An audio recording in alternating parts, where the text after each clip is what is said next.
Midas and the others dressed as nice as they could with the clothes they had brought with them.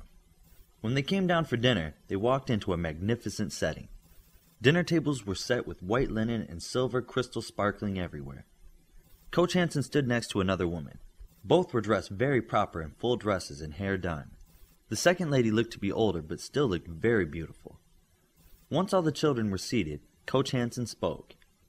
"This is Dr. DeClute, Dean and Head Administrator of the Alpha Academy. She would like to say a few words to you." "Thank you, Coach Hansen, and thank you for your hard work this last week with our new Alphas."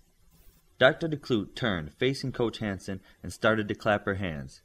The children followed and applauded. She then turned to the children. "On behalf of our staff and all those who have preceded you, welcome to Alpha. I say those who have preceded you because you are not the first nor the last at Alpha.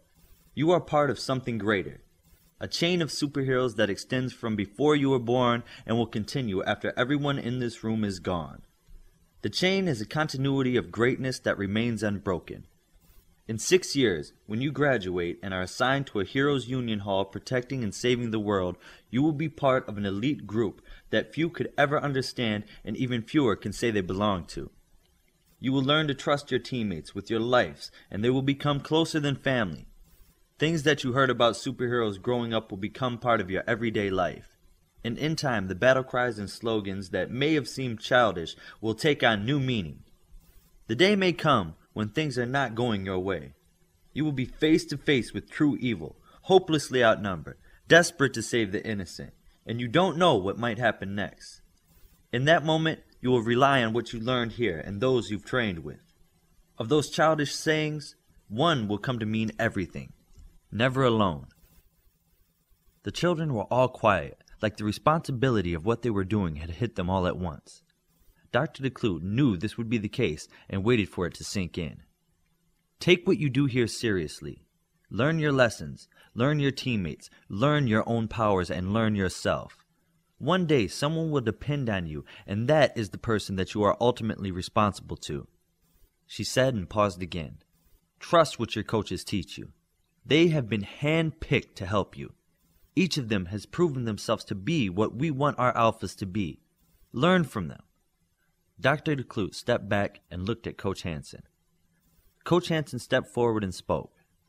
"After dinner I have assignments for your workdays next week. For those of you who have not ferreted this information already, workdays are when we use our early INDOT class, that's you," she said, motioning to the children in the room, "to help get our second INDOT class started and up to speed. For now, please enjoy your dinner." Dinner was excellent.